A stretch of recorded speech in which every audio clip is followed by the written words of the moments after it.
30mm 7-barreled cannon is the most powerful gun ever to take to the skies. It carries enough weaponry to disable 16 battle tanks. The A-10 is a legend among the soldiers it protects on the ground. So take a flight over the battlefield with the A-10 Tank Buster, now on Modern Marvels.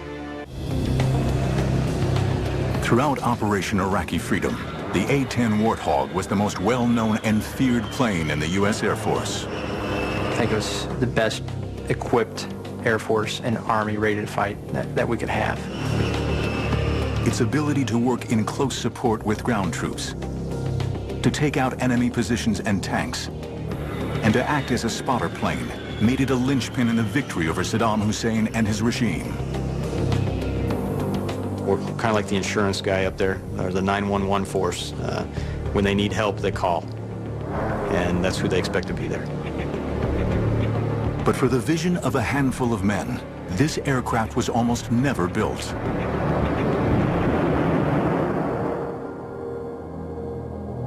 In World War I, aircraft were used as a way of supporting the troops on the ground. In facing down resistance, the planes were called in to either bomb or wipe out the enemy. Close support in cases of mobile warfare, of moving fronts, of fast-moving combat, whether it was retreat or advance, close support was overwhelmingly important. In those situations of battlefield chaos, where it's very hard to get good artillery support, suddenly airplanes become overwhelmingly important and overwhelmingly effective. During the Second World War, fighter bombers such as the Typhoon, the Tempest, the Mustang, and the Thunderbolt I were used in close air support roles very effectively. But one single aircraft was feared as the ultimate close air support machine. The German Junkers 87 dive bomber, nicknamed the Stuka and fitted with a screaming siren. It demonstrated the most effective use of close air support ever seen.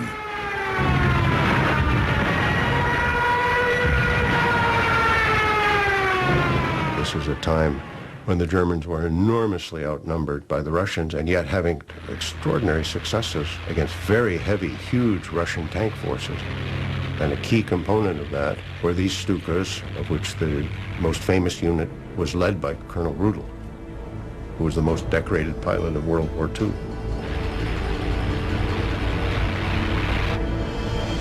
Colonel Hans Ulrich Rudel's unit wreaked havoc on the Russian front, with Rudel himself destroying 511 Russian tanks.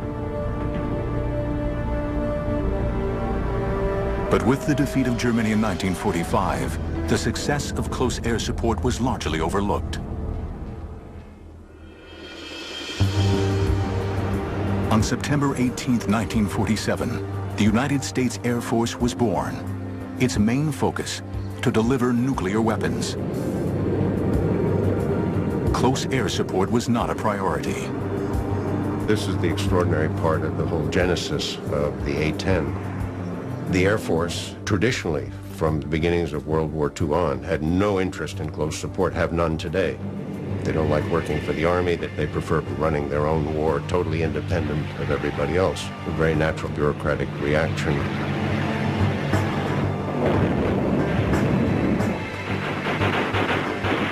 During the Vietnam War, the Air Force had to rely on aircraft such as the A-1 Skyraider to protect its ground forces. But what was clearly needed was an aircraft specifically designed to carry large bomb loads, absorb heavy ground fire, and fly for long periods at low altitude over the battleground. Taking the initiative, a group of highly skilled engineers at the Pentagon came up with the specifications for a close air support aircraft, with the hope that the Air Force would eventually see the light. We designed the airplane based on the close support done by these A-1 pilots. We used the experience of the Germans on the Russian front with Stukas, and we actually interviewed Colonel Rudel, who was still alive at the time.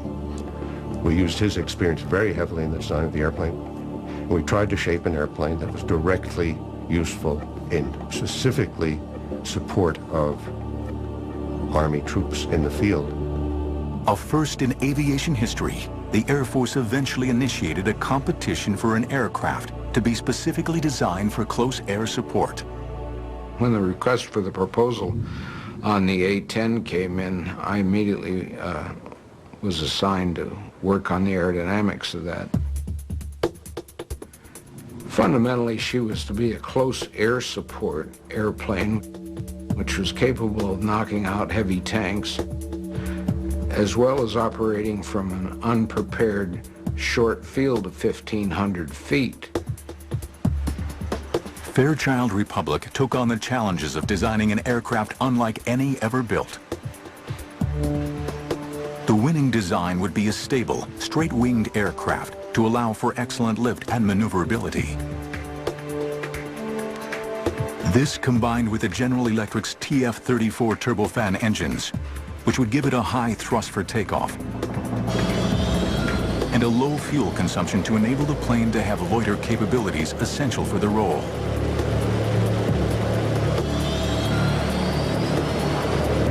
With unbeatable durability and an easy-to-repair maintenance program, these were the ideal engines designed to fly in a hostile battle zone. But for the Fairchild team, the challenges became apparent immediately. The typical way to build a jet airplane, and the reason that all jet fighters are impossible to use in this close support mission, because they all have fuel wrapped around the engine. Once you have fuel wrapped around an engine, a .22 rifle will kill you. One of our very first design rules was the fuel had to be someplace other than the engine. Not only was the fuel safely stored in the fuselage away from the engines, the fuel tanks also had unique built-in fire suppression capabilities.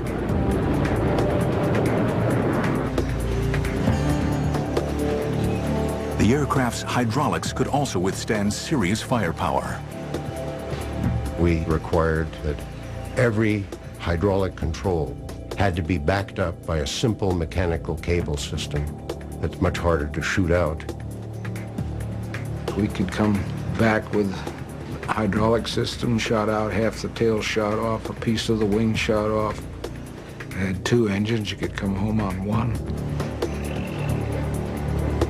The pilot was bathed in a titanium tub which could take 20-millimeter shells. It was really a piece of machinery that you could fly into hell and back. The A-10's survivability was matched with a deadly capacity, a huge 30-millimeter Gatling gun.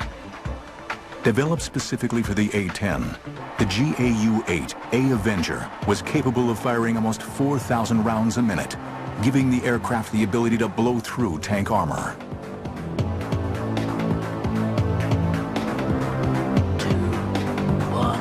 Fire. She was designed primarily with that Gatling gun in the nose, and it was built to destroy anything that was considered an armored weapon on the ground.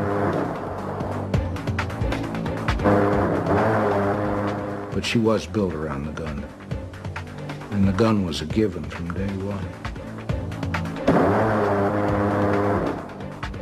Fairchild Republic wins the competition to build the first aircraft in U.S. aviation history, specifically designed for close air support.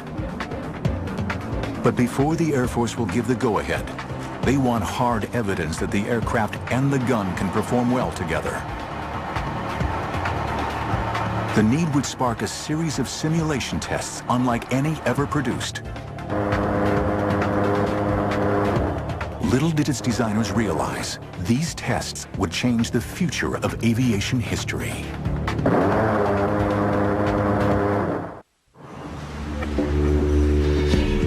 After a heated competition, Fairchild Republic has produced the ultimate piece of machinery to perform the role of close air support. But the Air Force was reluctant to go into production until they have seen for themselves that the aircraft can fulfill its very specific combat role. In a series of amazing tests, the A-10 and its remarkable gun are put through their paces in an effort to create a full-on Cold War battle scenario.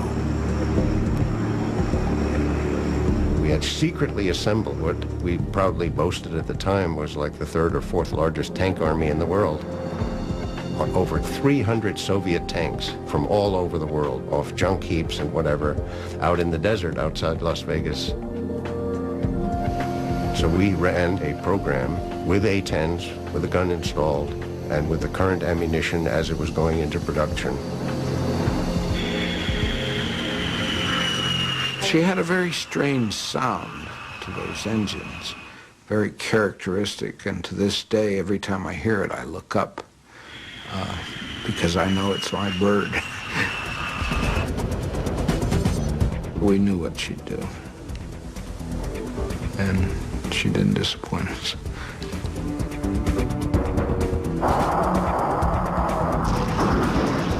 And we did a meticulous series of tests, attack after attack, checking tactics, checking burst lengths, all these details to see how effective we were against tanks. We learned an enormous amount about it. The most important thing we learned was that this weapon had unprecedented effectiveness.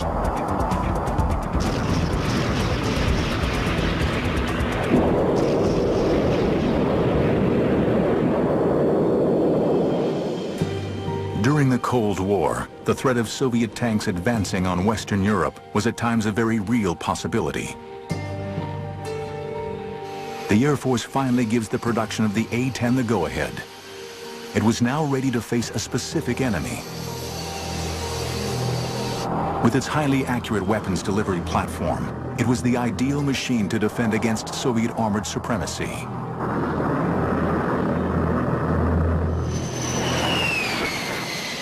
The first A-10 arrived at Davis-Monthan Air Force Base in Arizona in October 1975. Immediately christened the Warthog, the A-10 was admired for its simplicity and ruggedness rather than its good looks. It's kind of an ugly only a mother could love is probably the way most of us describe it. It's that ugliness is what makes it so tough. It's very rugged. People can compare it to like a Jeep or a Hummer or something like that. It's thick, it's big, everything about it is boxy, and it looks very strong and sturdy. It's almost guaranteed to bring the pilot back alive. But with a top speed of only 420 miles per hour, high-set twin engines, and squared-off slab-like wings, the A-10 was a far cry from any streamlined jet. It's pretty awe-inspiring. It was so much bigger than the aircraft I'd flown in pilot training. It felt huge and it felt big getting into it. And it was also intimidating just because first time you fly the airplane, you're by yourself, but it was definitely exhilarating at the same time. The single-seat cockpit is surrounded by a large bubble canopy to provide all-around vision and a bulletproof windscreen. I love single-seat cockpit. That's one of the reasons that I was enticed by the A-10. No one looking over your shoulder, no one telling you what to do. You put the aircraft where you want to do it and you employ it in the fashion that you want to employ it. It's all personal, and you are the master. I think the first time that was one of the things that surprised me. It took itself right off the runway for the most part. Once it hits the speed it wants to fly, it just lifts up and away. And I think it probably has to do a lot with the big straight wing, positive camber on the wing. It wants to fly. The plane reacts to you. It's like you kind of strap on the plane itself, and it's an extension of you, and it flies. It has a feel of a real stick and rudder. The A-10 is known for its tight turn radius, so it can turn on a dime. You can even look at the ground as you're turning, and it looks like you're just turning in space. Straight wing lets us turn very, very tight. So even though we're going slow, we've got a very small turn radius, and we can very quickly move our flight path so that we can dodge all those, the AAA and the surface-to-air missiles. But it's the challenge of the unique close air support role that's the main attraction to the A-10 pilots. It's an environment where anything can happen at any time. The mission that we do is not a rote mission. You don't come into it knowing exactly every single thing that's going to happen from the time you take off to the time you land. Once you get in the air is where it starts actually unfolding, and you have to react to that. You hear American voices on the radio screaming because they're taking fire and that there are people dying. Their artillery can't get the enemy. They call in the A-10s. Flying of the airplane has to become secondary. Now you're trying to employ the weapon system, and that's where it gets complicated. We get maps spread out in the cockpit, and we're still trying to talk on the radios and keep from getting shot at.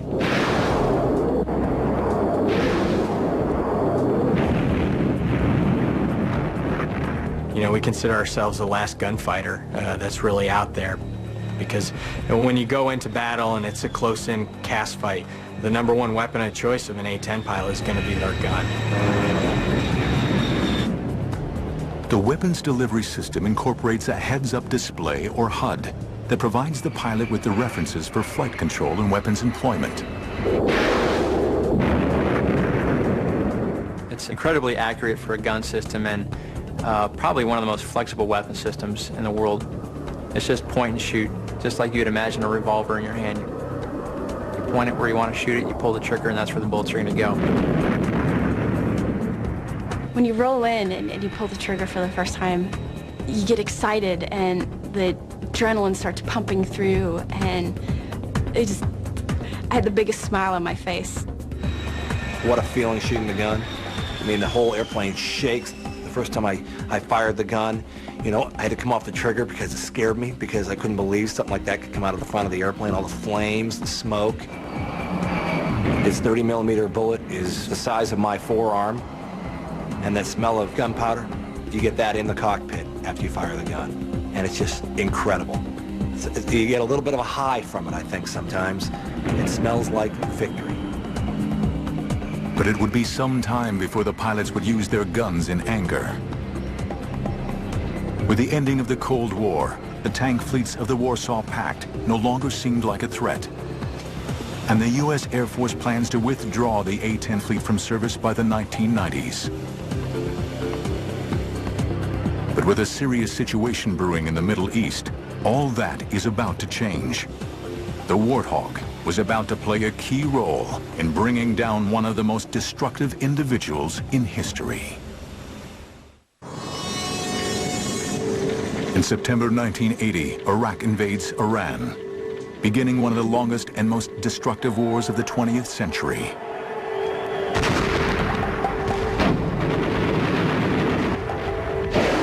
After 8 years, the basic issues dividing the countries remain unresolved. In an effort to contain the Ayatollah Khomeini and the spread of Islamic fundamentalism, the West backed Iraq. Saddam Hussein, the Iraqi dictator, built a formidable war machine, bolstered by the Soviets and the West, becoming the 4th largest army in the world, with over 4,000 tanks. On August 2nd, 1990, Iraq invaded Kuwait. For 15 years, the A-10 waited for the chance to justify its place in the Air Force's arsenal. For the Warthog, it's now make or break time.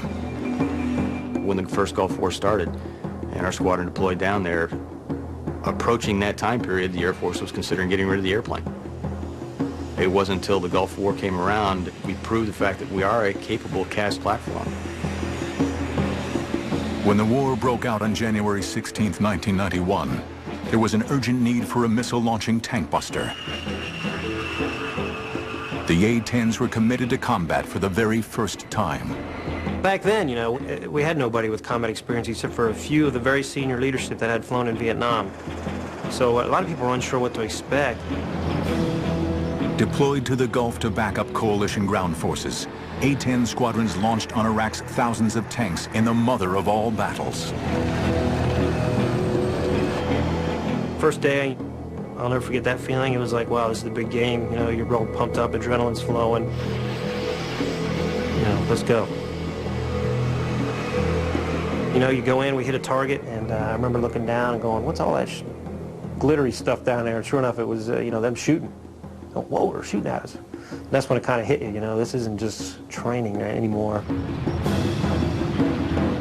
The way that I saw the Iraqis working is, if they knew we were going to hit something, they moved it. And they played lots of shell games. And it's kind of like where are they hiding it now?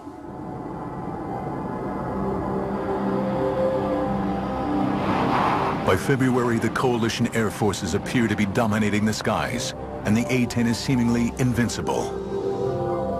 And we're feeling pretty confident. You know, if you survive your first 10 combat missions, your chances of surviving the war go up significantly. Major Rob Sweet was on his 30th mission for Desert Storm. On February 15th, he was the wingman in a 2-ship mission launched deep into Iraqi airspace. It was a little far into Bad Guy Land for an A-10. It was about 100 miles past the border where good guys were. And my flight lead, who was obviously a lot more experienced and wiser than I was a little concerned about the mission. With the Iraqis' ammunition running low, Saddam's forces were being more selective about their targets and sought to maintain a higher strike rate.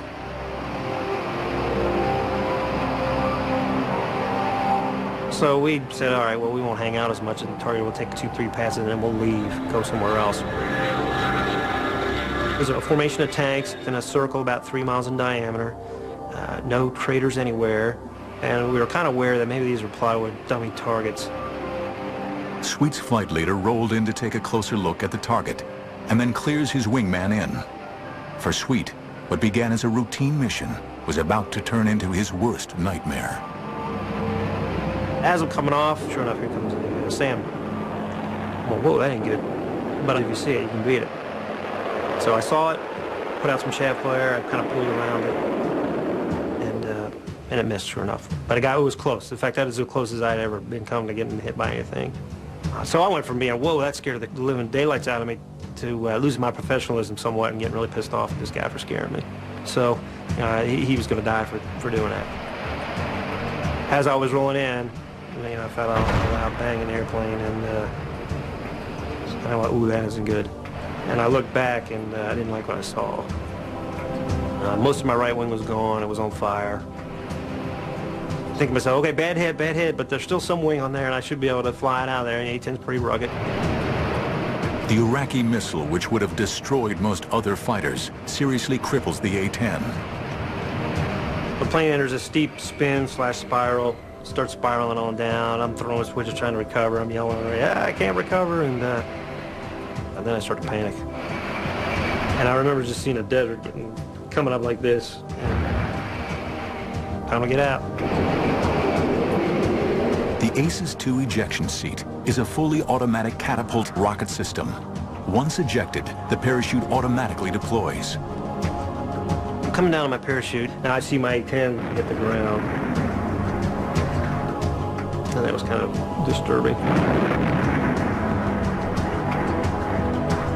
As Sweet hits the ground, he's seized by Iraqi soldiers. They were on me before I even had a chance to roll over. And then it was their chance to get some payback. And so I got the crap beat out of me, basically.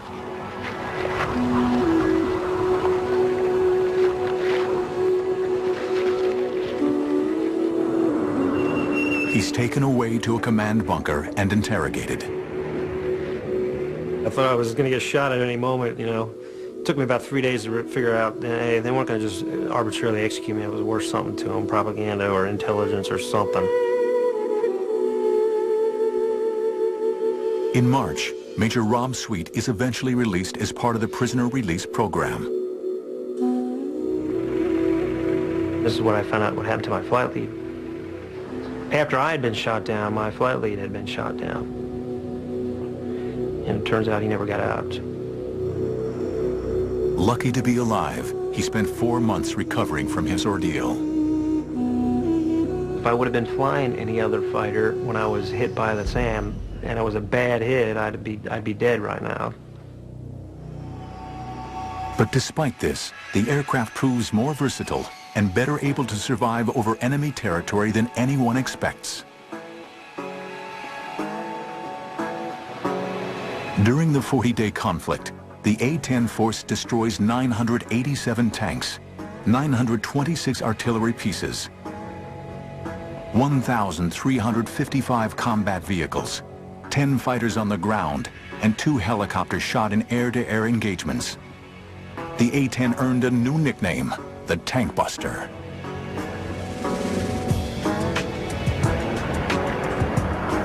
The result confounds all those who questioned the need for a dedicated ground support aircraft. Flying a staggering 8,500 missions, A-10s are responsible for more than half of Iraq's losses of military equipment in Operation Desert Storm.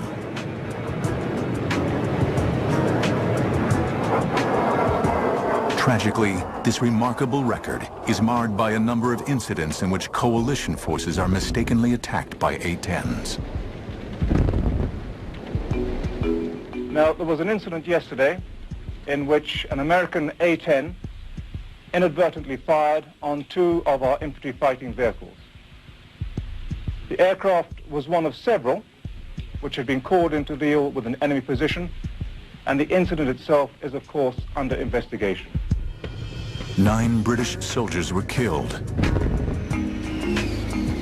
The Air Force was adamant that it could eliminate attacks from friendly fire.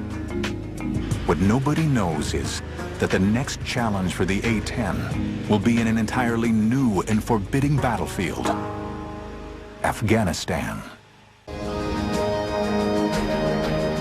The A-10 proved itself a success in Desert Storm. But for this aging aircraft to remain integral to the Air Force attack plan, it would have to meet the constraints of an ever-changing battlefield. The A-10 got quite a few upgrades. No new engines or anything like that, but more avionics upgrades. We were able to incorporate systems that had come online, the global positioning satellite systems. The A-10 was the first fighter to fully integrate with the night vision devices. The whole cockpit is modified to use night vision goggles. We've been training with them longer than pretty much any other fighter community, and we've gotten very good at it. The A-10 is destined for a new mission. On September 11th, 2001, the war on terrorism begins. Our response involves far more than instant retaliation and isolated strikes. Americans should not expect one battle, but a lengthy campaign, unlike any other we have ever seen. The Warthog strengthens Operation Enduring Freedom, spearheading urgently needed around-the-clock cover for ground troops in Afghanistan. For the crews of the A-10s, it was like nothing they had ever seen. We arrived in Bagram, reported to my commander, and I said, "Boss, this has got to be the scariest place on earth." You really felt like you were in the middle of a combat zone, and we were. The A-10 is the ideal aircraft for the Afghanistan battlefield. The jet is versatile enough to navigate mountainous peaks and deep valleys, while also patrolling and pinpoint attacking their targets. It wasn't bad flying over the mountainous terrain. The bad part was if I ever had to get out of the airplane, there's a lot of snow down there. That's not a good place to be. Going from a nice warm cockpit down into the snow is not an idea that I want to have to fulfill. The airplane, higher altitudes than what we normally would fly, just because of the heights of the mountains over there. We were able to go places that the other fixed-wing assets may or may not have been able to get in very well. And we definitely went places that the helicopters couldn't get in.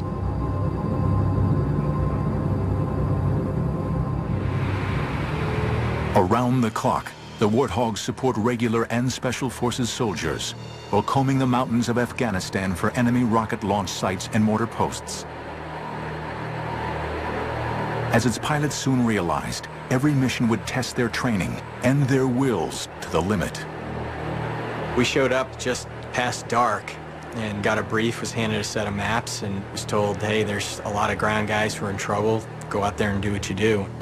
Didn't have a whole lot of situational awareness on what was going on the ground, so, and when we checked in, the radios were just going crazy with guys calling for close air support. Your pulse rate goes up. The intensity of what you're thinking about goes up. You know, the adrenaline rush, it's a good feeling though. And what's nice is you turn your airplane towards the fight and your training takes over. So first thing we're looking for is what's the overall situation on the ground and get a big picture view, and then move into the area. And once we get into the area, have a pretty good idea of where everybody should be, now we'll move from the big picture to the much smaller concentrated area. And one of the first things I'm going to try to do is look down and try to find where the friendly position is. And if I can't identify him exactly, I want to at least narrow down something that I can use as a line in the sand and say, okay, we can't drop past here because that's where our guys are. On entering the battle zone, one of the A-10 pilot's main responsibilities is to avoid friendly fire incidents at all costs. What we mainly have to help us avoid fratricide is our radios and our eyes. Very low tech, but I think that's what makes us more efficient. Yes, we have a global positioning system that helps us figure out where we are. And we have night vision goggles that find out what's down there. But when it comes time to find out where the target is, yeah, we got to use old-fashioned Mark I eyeballs and our hands to think about where that is, because without that, we couldn't do our mission. We went in there, and the night vision goggles were really hard to use because the sun had set, but it wasn't low enough where we were getting a lot of brightness coming from the west. So it was really difficult to use the NVGs. There was no moon illumination, and we're in this very harsh terrain that I've never seen before. A team of observers down on the battlefield work with each pilot to guide the aircraft to its target.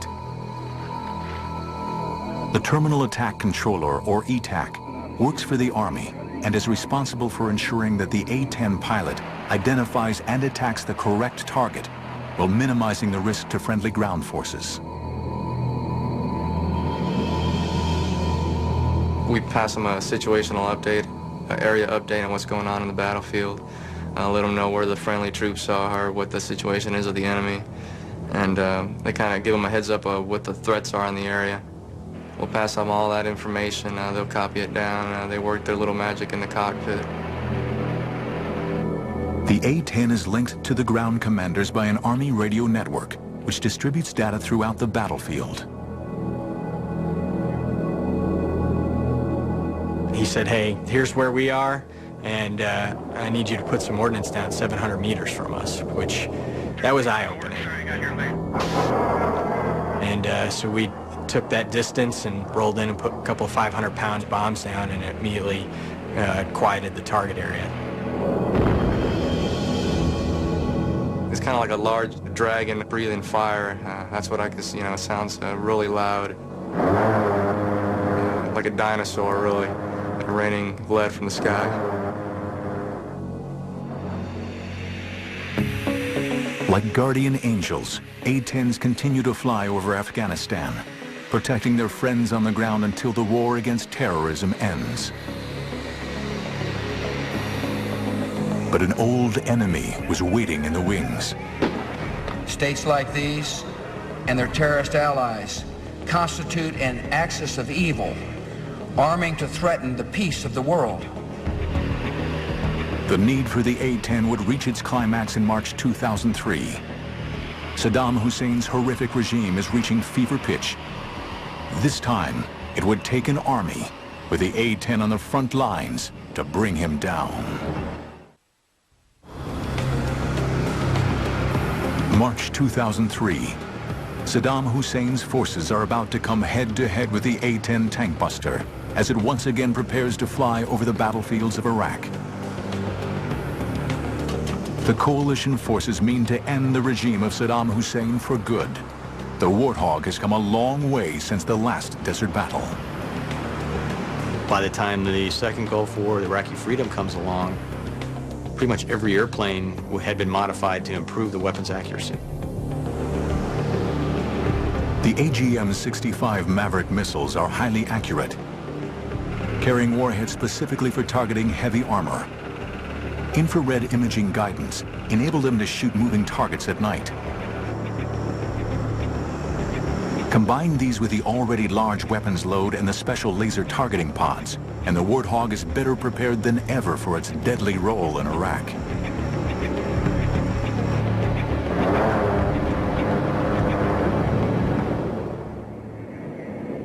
Flying from the seized Talil Air Base in southern Iraq, A-10s fly numerous missions as coalition forces launch one of the greatest military assaults since World War II. The assault of Baghdad. For the A-10 crews, it would be the challenge of a lifetime. We were flying up towards Baghdad. We were excited to go up there, but the hair on the back of our necks was standing up, and your heart was beating really fast. I actually said a lot more prayers stepping into the cockpit that day. There's all those different emotions running through your mind, and you're saying, please, let me do what I'm trying to do and do the right thing. Calling the Warthogs to their targets is another essential member of the ground command team, the Forward Air Controller, or FAC. A-10 pilots take turns to carry out this job, using their specialist knowledge of the mission in the air to coordinate with the soldiers on the ground. We go to a battalion, and we speak Air Force to the Army. We make sure the no fratricide occurs. Air Force doesn't shoot the Army, Army doesn't shoot the Air Force. Keep them deconflicted, but then secondary to that is make sure that those A-10s affect the battlefield for the Army. Everyone's talking, just trying to get permission to actually execute the attack. And those sound like simple questions, and it just sounds like, pick up the phone, ask. But when you're asking one airplane who's relaying to another guy who's probably, 400 or 500 miles away, sitting in a room somewhere, it takes time. And, oh, by the way, every aggressive fighter pilot in Iraq at this point is making the same phone call, trying to get permission. Thanks for the work, sir. You got your lead. The FAC is the A-10 pilot's first point of contact on arrival in the area. Part of his role is to provide the pilot with the target coordinates with pinpoint accuracy. It sounds cold-hearted, but it's very systematic, They tell us the targets, we find the targets, we kill them, we report it's killed, next target. And it just goes, next target, next target. On arrival over the battlefield, the A-10 pilot often has to use basic technology to locate exactly where the target is. In pilot Eric Yehemowitz's case, an Iraqi missile site. I went down with the binoculars and was searching the target coordinates. The 6 missile launchers weren't where they were supposed to be. So it took me a little while to search the area. The Iraqis had moved them probably about half a mile to a mile away. I'm thinking to myself, okay, I don't know if that radar operator sees me with that missile, but I see the target next to it, and it was just an awesome feeling. Your focus then, all of a sudden, is into this one little area is what you're looking at. As you roll down, pilots call it the chute, or when you roll in to employ, that's it, the whole world melts into just this little area. And I was able to lock this thing up and fired that missile, and it came screaming off the rail. From over 17,000 feet, the long-range 300-pound launch and leave Maverick missile travels to its target. For Yehemowitz, the seconds seem to go on forever. I'm waiting, and I'm thinking, oh man, the missile went stupid. It went flying into Iran. It should have hit by now, and I'm like, oh man, I'm in trouble. It just felt like an eternity. It is surreal. You're so far up, it's hard to hear anything on the ground. You're so used to hearing the jet. It's like the white noise of having a fan in the background. But then all of a sudden, boom, just a massive explosion, and it is totally elation. Now I know I got him. You pull off, get a little more altitude, and then turn back and take a look. And it's a little fire show for you. It's just so professional, it's unbelievable. There's not a lot of hooting and hollering, and it's not like Top Gun, people screaming, yeehaw. It's war, and people are dying, and everyone knows it. We're sitting on the edge of our seats, concentrating that we don't get shot down for once, and then that we don't hurt the wrong people. Going in there, I said I have 2 objectives. 1, 0 fratricide, 2, affect the battlefield. And they were in that order. My number 1 goal was to prevent fratricide. Knowing where the friendly forces are is paramount if the A-10s are to protect them. And losing sight of troops on the ground can lead to mistakes or deadly friendly fire. As a fighter pilot, that's our first job, to find out, is there anyone out here that we don't know about? It comes down to a fight with friendlies nearby. Weapons release is going to be authorized by the guy on the ground. So You have to have that warm fuzzy that you've got the complete picture, that you know these are friendly troops, those are enemy troops. But even with all the advantages of modern technology, relying on this alone can seriously jeopardize the troops on the ground. Yes, there are technological ways. There are also old school ways, giving a good talk on, making sure you're confirming with that aircraft that he really does see the friendlies. There's 1,000 ways to make sure that he's looking at the right thing and you all are on the same page of music. And I used every single one of them because I'd rather drop 0 bombs and have 0 fratricide than drop 1,000 bombs and have 1 be on a friendly position. Despite the fear of horrific friendly fire accidents, the feeling of flying the plane is the love of every hog driver and the reason for signing up. It's no race car, you know, it's not the Porsche, you know, it's not even a pickup truck. In such a neat airplane, because I feel like I'm flying with the seat of my pants. I can feel everything that's happening to the airplane. None of it's magic, it's all me. Whatever it does, I made it do. The 60 Warthogs deployed for Iraqi freedom dominate the skies, firing an incredible 311,597 rounds of 30mm ammunition. The flying gun performs amazingly. We lost a few folks in the first Gulf War. We didn't lose any in the second. Lost airplanes, but we didn't lose people. That's a testament to the aircraft itself. If I had to be in an airplane and be shot at, the A-10 is the only one I want to be in. The A-10 is an awesome airframe, and the fact that it works with you, and it feels like it's a part of you, and it's one of the only airframes left that it's true flying. You can feel it fly. The A-10 means close air support at its finest. It's been my home now for 8 years, and I love it, and I hope I get to stick with it, and I hope we get the upgrades we want to take us into this next century and keep supporting the Army. But I think it's just an awesome weapons platform. It fills a specific niche, and it does it really well. Able to keep flying with battle damage that would cripple many other designs, and lethal to any armored vehicle in service, the humble Warthog of the 1970s has come to rule supreme over the digital battlefields of the 21st century. Due to remain in service until at least 2025, the A-10 Warthog has proven itself to be one of the most effective aircraft ever flown in the U.S. Air Force, and a legend to those who've flown it. She is not very clean when it comes to protuberances and bumps, and so she's not the sleekest looking piece of machinery that I ever designed. But she got the job done.